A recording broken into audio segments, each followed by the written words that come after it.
안녕하세요. 안녕하세요. 한 해를 마무리하는 이제 11월이 벌써 두 번째 주입니다. 한 2주 전만 해도 가을 같지가 않더니 갑자기 좀 쌀쌀해지면서 가을도 이제 깊은 가을로 접어드는 것 같습니다. 벌써 초겨울 같은 느낌이 오늘은 좀 쌀쌀하게 날 만큼 이 한 해를 마무리하면서 우리가 11월 달을 접어들면서 우리가 이 한 해를 어떻게 보냈나 돌아보는 마음을 갖자라는 마음을 드렸죠. 또 추수감사주일이 다음 주일입니다. 추수감사주일을 맞이하면서 나는 뭐를 하나님께 감사할까 하는 마음도 우리 한번 이번 주에 돌아보자.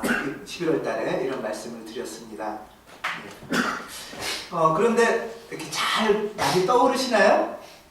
이렇게 쫙 돌아볼 때 갑자기 막 감사가 막 용서숨 쳐오르고, 용서숨까지는 아닌데 샘물처럼 막 솟아오르고, 감사할 것들 여러 가지로 감사하게 막 생각나고 그러실 분도 계실 것이고, 또 어떻게 보면 이제 11월 달이 됐고 추수감사절이 다가왔으니까 감사를 해야 된다고는 하는데 마땅히 뭐 이렇게 또 감사를 하려고 하니까 잘 이렇게 떠오르지 않거나 그러실 수도 있을 것 같습니다. 뭐를 감사할까 생각해보면 이렇게 특별히 내 마음속에서부터 이렇게 막 번뜩번뜩 생각나고 솟음치고 이렇게 샘물처럼 솟아오르고 그런 감정이 잘 안 올라올 수도 있어요. 그래서 추수감사주일에 우리가 이러이러한 것을 기대하고 기도하고 준비하자라고 하면 한편으로는 이렇게 조금 약간 뭐라 그럴까요? 반복적인 행사 같기도 하고 매년 해야 되는 거니까 하지만 조금 귀찮다고 할까? 크게 마음이 안 움직이거나 이럴 수도 있다라는 생각도 듭니다. 매년 반복하는 행사가 조금 귀찮을 수도 있고 또 감사를 해야 된다니까 감사를 해야 된다라는 얘기 듣지만 마음이 그렇게 잘 안 움직이는 경우, 그럴 때 여러분들은 어떻게 하시죠?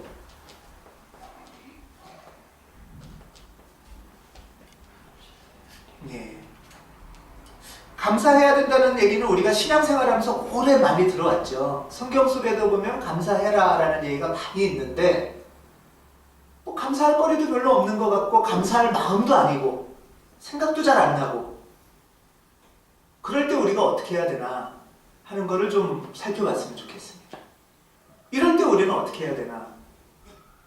저는 그 길이 오늘 시인의 가르침 속에 있다라고 생각이 듭니다.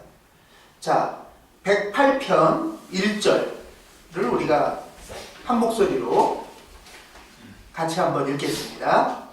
하나님, 나를 내 마음을 정했습니다. 진실로 나는 내 마음을 확실히 정했습니다. 내가 바라게 맞추어서 노래를 부르렵니다. 내 영혼아 깨어나라. 예. 자, 시인이 뭐라고 말합니까? 먼저 시인은 이렇게 말해요. 마음을 제가 정했습니다. 이건 무슨 말이죠? 시인의 마음이 사실은 어떻다는 거죠? 왔다 갔다 한다는 거예요. 예. 마음이 정해졌다는 거는 한 자리에 고정됐다는 뜻이에요. 한 자리로 고정됐다는 뜻인데 이 시인이 본래 한 자리로 마음이 잘 고정되어 있으면 이런 얘기 하겠어요? 아니겠죠?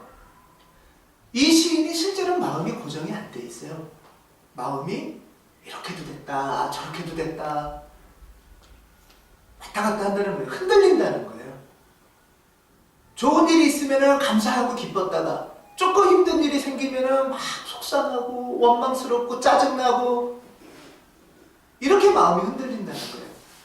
고마운 사람을 만나면 행복하고 감사했다가 또 조금 불편한 사람 만나면 막 화가 나고 속상하고 다투고 싶고 이렇게 마음이 흔들린다는 거예요. 시인이 사실은.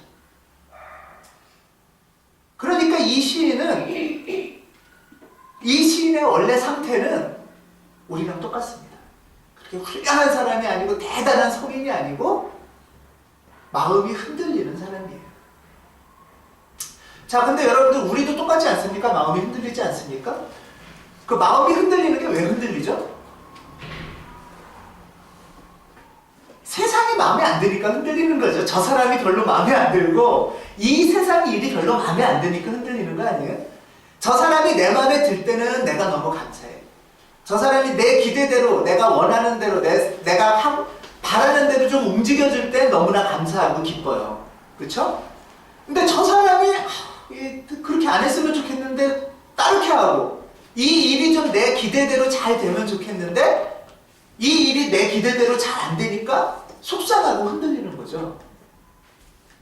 그러니까 시인은 사실은 정확히 이 세상을 알고 있는 거예요. 이 세상은 날마다 흔들리는구나. 사실 이 세상은 날마다 흔들리지 않습니까? 조금 좋은 일이 있었다. 또 조금 속상한 일이 있었다. 내 맘에 드는 일이 있었다. 그래서 하루는 너무 기쁘고 감사해. 그래, 이렇게 사니까 천국이야. 근데 그 다음 날 눈 딱 떴는데 예상치 못한 일이 생기는 거예요. 속상한 일이 생기는 거예요. 그러면 또 어저께는 기억에도 없이 그냥 완전히 지옥에 떨어지고 나락으로 떨어지고 그렇지 않습니까? 이 시인은 먼저 뭐를 하냐면은 이 세상은 참 날마다 흔들리는구나 하는 걸 알고 있는 거예요. 이 세상은 사실 파도와 같습니다. 좋은 일이 왔다가 그 다음 날 계속 오면 되는데 계속 밀려들지 않잖아요. 왔다가는 또 지나가면 내일은 또 다른 일이 오죠. 그리고 또 지나가면 그 다음 날은 또 다른 일이 와요. 사실 이렇게 오는 거는 이 세상의 움직임을 파도 같다고 하는데 이거는 기독교인이라고 해서 예외는 아닙니다. 이게 사실은 세상의 이치예요. 이런 일이 왔다가 또 흘러가면 저런 일이 오고 그게 좀 지나가나 하면 또 다른 일이 오고 그런데 그렇게 끊임없이 오고 갈 때 시인은 이 세상을 세상이 파도같이 왔다 갔다 하는구나 해서 멈춘 게 아니라 그 파도처럼 왔다 갔다 하는 속에서 내 마음도 왔다 갔다 하는구나. 지금 이 얘기를 하는 거예요, 먼저. 세상이 왔다 갔다 하는 거는 원래 그렇다. 세상의 이치가 그렇다. 봄이 오면 여름이 오고, 여름이 오면 또 가을이 오고. 그런데 가을이 오면, 여름이 오면 내가 막 기쁘고 감사하고 행복했다가 가을이 오면 갑자기 마음이 쓸쓸해지고 해가 뜨면 너무 감사하고 살 것 같다 했다가 어저께 날씨가 좀 안 좋았죠? 비가 오고 그늘이 지면 아유 이 세상 내가 왜 살아? 모르겠다. 흔들리는 세상 속에 내 마음도 흔들리는구나 라는 거를 이 시인이 깨달은 거죠. 그래서 이렇게 흔들리는 세상 속에서 내가 정말 부초처럼 휩쓸려서 올라갔다 내려갔다 올라갔다 내려갔다 맨날 이런 이게 인생일까? 인생 사람 산다는 게 이런 걸까? 아마 이 시인은 그걸 생각했던 것 같습니다. 오늘 점심에 맛있는 거가 딱 생기면 너무 행복했다가 살 것 같다 했는데 저녁 때 밥상이 딱 나왔는데 이 꼬두밥이야 내가 싫어하는 그 순간 지옥에 떨어진다면 그래서 그 순간에 다가오는 것으로 내가 이리 휩쓸리고 저리 휩쓸리고 이게 사는 걸까? 그런 생각을 하다가 시인은 오늘 이 일절을 얘기합니다. 마음을 내가 좀 고정시켜야겠다. 정해야겠다. 라고 말을 하는 겁니다. 그래서 시인은 오늘 내 마음을 확정한다. 흔들리지 않게 정착시키겠다. 라고 정한다고 말합니다. 하나님, 나는 내 마음을 정했습니다. 진실로 내 마음을 확실히 정했습니다. 이렇게 말합니다. 그래서 생각 속에서도 오늘 그거에 휩쓸리지 않겠습니다. 라고 말합니다. 내가 가락에 맞춰서 노래를 부릅니다. 라는 말은 뭐가 오든 하나님을 찬송하겠습니다. 좋은 일이 있으면 찬송하고 나쁜 일이 있으면 지옥 같고 세상 일은 여전히 파도처럼 왔다 갔다 하지만 그런 거에 휩쓸리지 않고 제가 하나님을 보겠습니다. 이렇게 정하겠다 라는 게 오늘 시인의 얘기입니다. 시인도 우리랑 똑같은 사람이었는데 그걸 넘어가고 싶은 거예요. 이렇게 살고 싶지 않은 거예요, 시인이. 그래서 1절의 시를 쓰기 시작합니다. 여러분, 결혼 생활을 하다 보면 권태기란 말이 있죠. 권태기를 다 겪는다고 합니다. 겪는다고 합니다. 그러니까 남의 일 같네요. 겪었습니다. 어떠세요, 여러분들은? 겪은 적이 있고 겪었었고 또 올 수도 있겠죠. 살다 보면. 예. 요즘 유행어 중에 이런 말이 있어요. 케미가 돋는다. 들어보셨나요, 혹시? 처음에 탁 만나면, 남자가 만나면 화학작용이 일어나서 막 뭐가 뿌글뿌글 올라온다는 거예요. 예, 뭐 생물학적인 뭐가 막 올라온다는 거예요. 그러면은 막 뜨겁게 사랑하고 막 너무 좋고 막 그렇죠. 또 연애를 하거나 결혼 생활을 할 때 이 사람이 내 마음에 쏙 들게 해. 막 너무 사랑스럽지 않겠어요? 내 눈치, 뭐 말도 안 해도 눈치만 조금 줘도 탁탁 움직이고 내 마음에 들려고 애쓰고 너무 사랑스럽겠죠? 근데 그게 얼마나 가셨어요? 한 20년 쭉 가실까요? 뭐 결혼 생활까지 아니라도 연애를 해도 마찬가지죠. 막 솟아오르던 것도 서서히 사그라들고 이제 눈짓만 해도 이 사람이 움직이는 게 아니라 오히려 저쪽에서 나를 막 불하려 보기 시작을 하고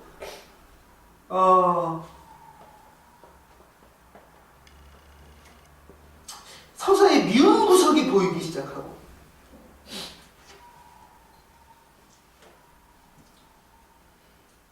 자, 그러면 이제 새로운 사람을 향해서 떠나갈 수는 없는 거죠. 결혼을 한다는 것은 저는 연애랑은 조금 다른 것 같아요. 결혼을 한다라는 거는 마음을 작정하는 겁니다. 연애 때는 서로 사귀다가 안 되겠다, 짜증나고 케미도 이제 끝나고 하면 그냥 헤어지는 거예요. 그런데 결혼을 한다는 거는 그거랑 상관없이 내가 상대를 사랑하기로 작정하는 거죠. 작정은 막 케미가 돋고 상대가 이쁠 때는 작정 안 해도 돼요. 그쵸? 그냥 자연스럽게 사랑이 되니까 그냥 막 솟아오르잖아요. 그러면은 그게 평생 간다면 결혼식도 필요 없고 작정도 필요 없어요. 결혼식을 한다라는 거는 분명히 우리 사이에 피곤할 때가 올 것이다. 내 마음이 안 들을 때가 올 것이다. 그럴 때 어떡할 거냐 이걸 묻는 거예요. 그럴 때 우리는 불구하고 내가 당신을 작정하겠다. 사랑하기로 작정하겠다. 라고 말하는 게 결혼식 아니에요? 그게 결혼식인 겁니다. 동거나 연애랑은 좀 다르죠. 그런 면에서. 사실 그런 사랑하기로 작정하지 않고는 살 수가 없어요. 그렇지 않습니까? 그런 면에서 사랑은 연애할 때나 첫사랑할 때의 화학작용이나 좀 또는 그냥 감정의 영역만이 아닙니다. 성숙한 사랑은 감정의 영역을 더 넘어서서 의지의 영역으로 갑니다. 내 감정은 흔들립니다. 좋을 때도 있고 나쁠 때도 있고 마음에 들 때도 있고 마음에 안 들 때도 있는데 이 감정에 내 사랑을 싣지 않고 감정보다 더 넘어서서 내가 의지로 당신을 사랑하겠습니다. 이렇게 작정하는 게 결혼식이죠. 지금 오늘 이 시인은 하나님하고 결혼식하는 거예요. 이전에는 하나님이 나한테 잘해주면 기뻤고 뭔가 세상 일이 잘 안 풀리면 짜증나고 누가 나한테 마음에 들게 하면 그 사람이 이쁘고 그 사람이 마음에 안 들게 하면 막 믿고 원수 받고 그렇게 휩쓸려 살았는데 그렇게 안 살겠습니다. 지금 이 시인은 하나님을 향한 마음, 그것을 단순히 감정에 두지 않고 작정하면 더 큰 사랑의 영역으로 나아가겠습니다. 라고 고백하는 겁니다. 비록 이 시인이 우리랑 똑같이 연약하지만 우리보다 성숙하고 훌륭한 것은 바로 여기서부터 시작이 됩니다.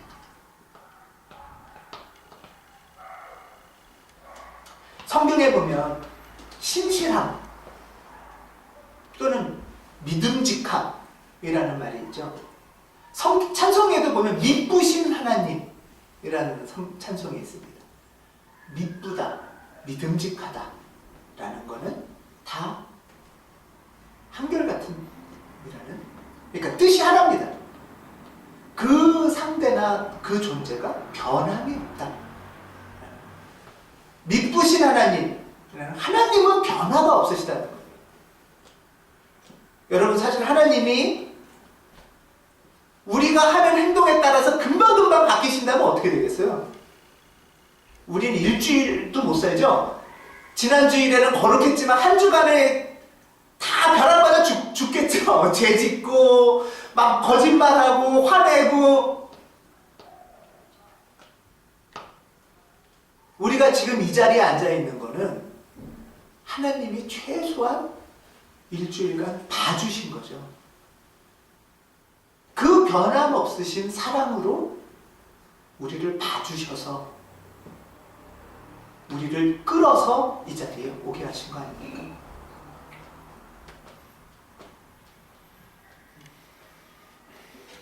하나님이 신실하지 않으시면 우리는 살아갈 수가 없습니다. 그래서 이 시인은 4절에 보면 주님의 한결같은 그 사랑, 하늘보다 더 높고 주님의 진실하신 구름에까지 닿습니다. 여기서 주님의 사랑은 변함이 없다. 여기서 진실하심도 믿음직한 흔들리지 않는 그 마음을 뜻합니다. 하나님의 백성도 이와 같다 라는 게 오늘 시인의 얘기입니다. 하나님을 믿는 사람으로서 우리도, 나도 하나님처럼 흔들리지 않고 살고 싶다는 거예요. 이게 오늘 시인의 고백입니다. 이런 일 저런 일로 감사했다, 불평냈다, 좋아했다, 짜증냈다, 이런 정말 쳇바퀴에서부터 좀 벗어나야겠다. 그 고백이 뭐냐? 하나님, 제 마음을 오늘 작정합니다. 정합니다. 흔들리지 않겠습니다. 하고 말하는 겁니다. 이렇게 작정한 시인은 이제 자기 자신한테 말합니다. 1절 다시 보면 하나님 나는 내 마음을 정했습니다. 진실로 내 마음을 확실히 정했습니다. 내가 주님을 가락에 맞춰서 노래를 부르렵니다. 그리고 나서 하는 말이 뭐죠? 1절 제일 마지막에 내 영혼아 깨어나라. 자, 같이 한번 읽겠습니다. 내 영혼아 깨어나라. 예, 다시 한번 하겠습니다. 내 영혼아 깨어나라. 지금 시인이 볼 때는 자기 영혼이 어때요? 잠자고 있는 거예요. 자기 영혼이. 자기 영혼이 잠자고 있어요. 자기 영혼이 잠잔다는 거는 무디고 깜깜하고 어둡고 불행하다는 거예요. 내 속에 있는 감정이 이리저리 흔들리면서 원망하고 슬프고 답답하다는 거예요. 이 영혼을 내가 지금 어떻게 할까?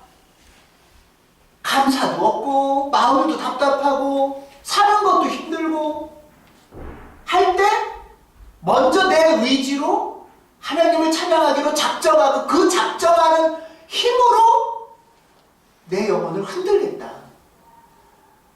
하는 게 이 시인의 말인 겁니다.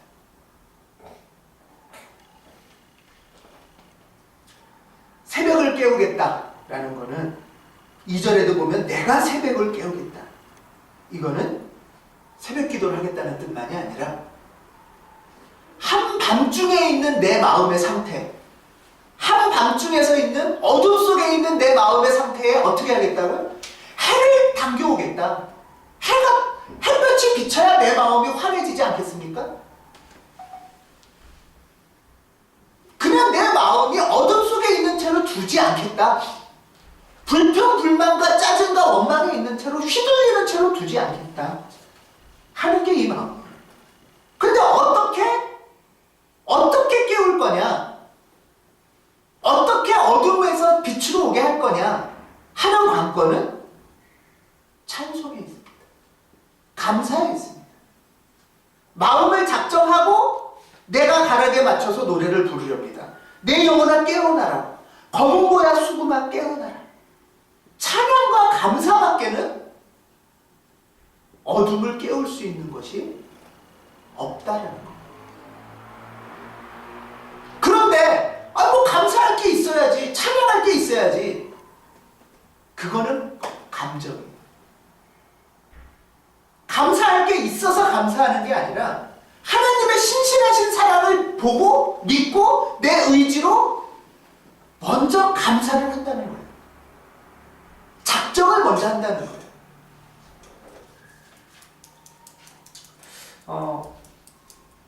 지난주 소모임에서 나눴던 말씀을 밴드에 올린 것을 제가 봤습니다. 지난주에 그 여성분들 소모임에서 보니까 유태인들은 막 병에 걸릴까봐, 죄에 걸릴까봐 전전긍긍하고 전염될까봐, 나쁜 게 옮을까봐 두렵다 이런 얘기를 했었잖아요, 지난주에. 그런데 그 모임에서 그런 말씀이 있으셨다고 하죠. 고집사님이 기도하셨는데 우리는 나쁜 게 옮을까봐 그렇게 전전긍긍하고 두려워하고 하는데 우리 마음속에 있는 기쁨과 평화가 더 강력한 거 아니냐. 근데 그거를 어떻게 하면 전파시킬 수 있겠냐, 퍼뜨릴 수 있겠냐. 일단은 세상이 아니라 내 마음에서도 내 마음속에 어둠이 있잖아요. 내 마음의 어둠 속에 어떻게 평화를, 기쁨을 퍼뜨릴 수 있겠냐, 이런 말씀을 하셨다고 합니다. 그리고 그 평화와 기쁨이 더 강력한 게 아니겠느냐라는 말씀을 하셨다고 합니다. 저는 그 말씀을 들었을 때 그렇다.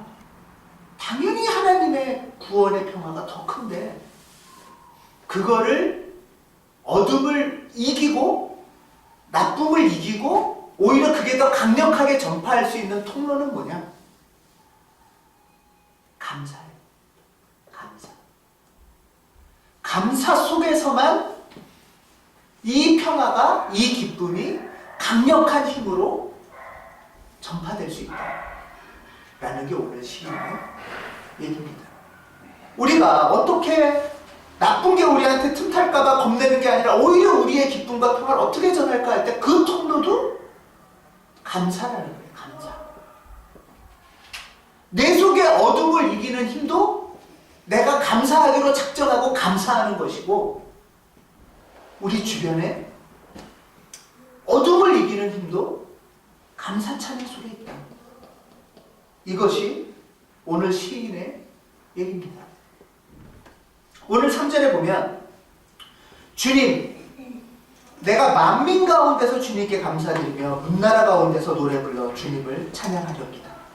이런 말이 나옵니다.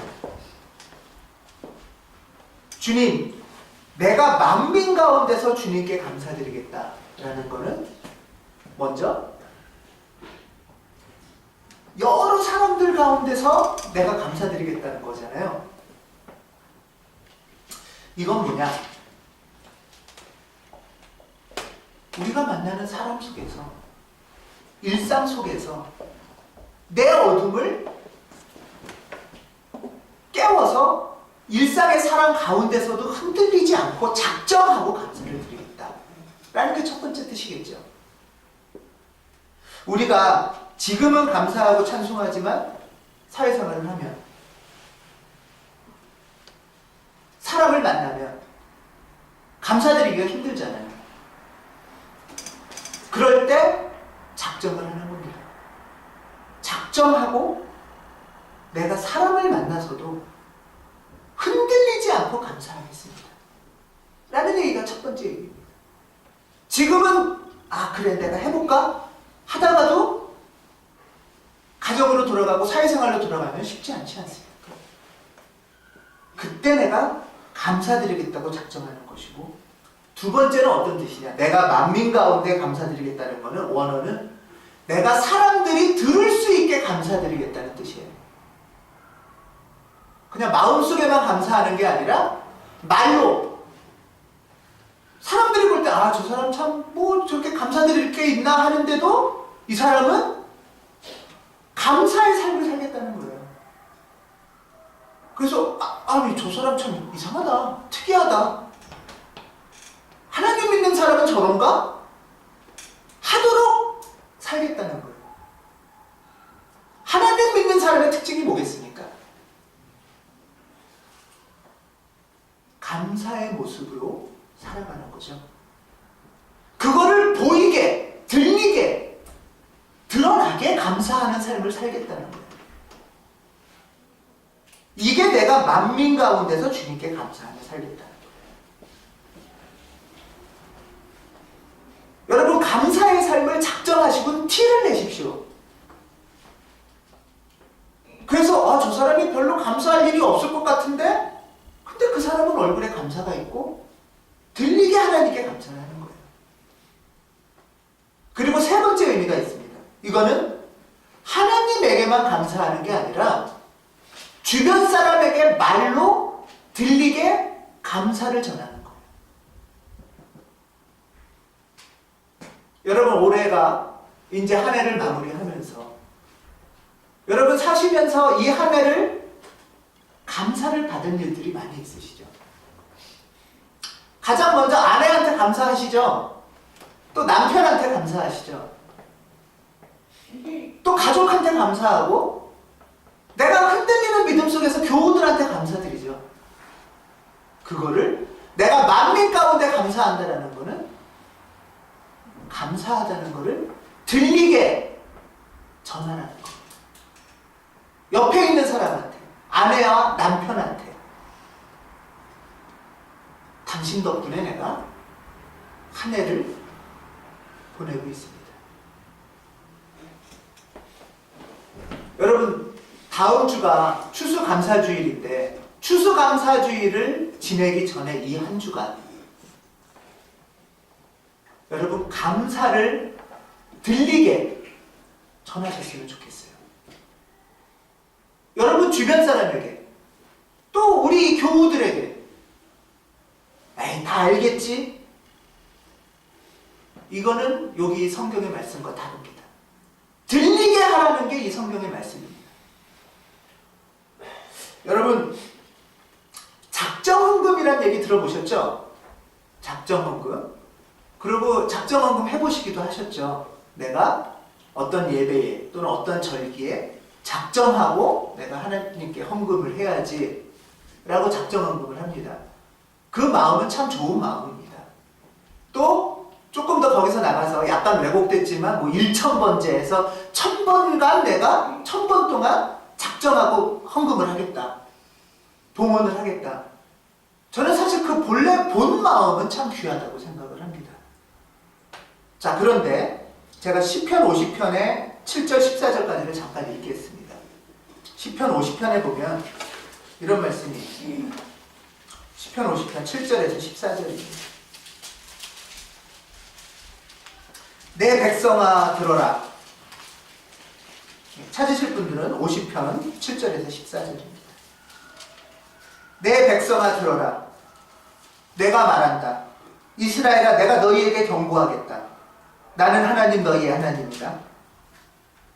나는 너희가 바친 재물을 두고 너희를 탓하지는 않는다. 너희는 한 번도 거르지 않고 나에게 늘 번제를 바쳤다. 예. 감사함으로 봉헌하는 것을 칭찬하시는 거예요, 먼저. 그 마음으로 귀한 제사를 드리고 예배드린 걸 칭찬합니다. 그러나 너희 집에 있는 숫소나 너희 가축우리에 있는 순념소가 내게는 필요 없다. 사실 숲속의 뭇짐승이 다 나의 것이요 수많은 산짐승이 모두 나의 것이 아니더냐. 산에 있는 저 모든 새도 다 내가 알고 있고 들에서 움직이는 저 모든 생물도 다 내 품 안에 있다. 내가 배고프다고 한들 너희에게 달라고 하겠느냐. 온 누리와 거기 가득한 것이 모두 나의 것이 아니더냐. 내가 숫소의 고기를 먹으며 순념소의 피를 마시겠느냐. 그리고 성서의 14절 찾으셨으니 한 목소리로 읽겠습니다. 감사 제사를 하나님께 드리며 너희의 서원한 것을 가장 높으신 분에게 갚아라. 아멘. 자, 감사 제사를 하나님께 드려요. 여러분, 감사 제사를 드려라 많이 들어보셨죠? 감사 제사는 뭘까요? 이 맥락에서 또 구약성서의 많은 부분에서 감사의 제사를 드리며 찬양에도 많이 있죠? 이거는 무슨 말이냐? 지금 하나님이 니네가 갖고 오는 헌금, 니네가 갖고 오는 숫소, 이게 귀중하다. 이것만 갖고 오면 된다. 그 말씀인가요? 여기서 말하는 건 헌금 안 해도 돼. 숫소, 염소 안 갖고 와도 돼. 그럼 뭘로 제사를 드려요? 제사 드리려면 예물이 있어야 제사를 드리죠? 그쵸? 재물이 있어야 제사를 드린단 말이에요. 그럼 뭘로 제사를 드립니까? 감사를 봉헌하라는 거예요. 감사를. 헌금함에, 봉헌함에 돈을 넣는 게 아니라 내 감사의 마음을 봉헌함에 넣으라는 거예요. 그리고 그 감사의 마음을 봉헌함에 넣고 그거를 하나님 앞에 갖다가 바치는 게 감사제사입니다.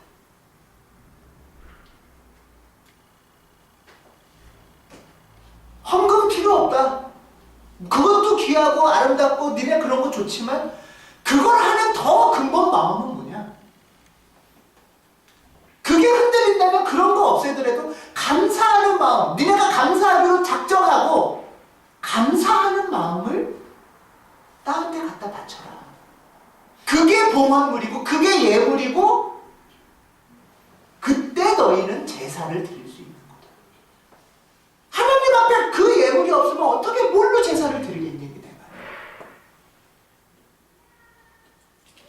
감사 제사를 하나님께 드리며 너희의 서원한 것을 가장 높으신 분에게 갚아라. 여러분은 뭐를 서원했습니까?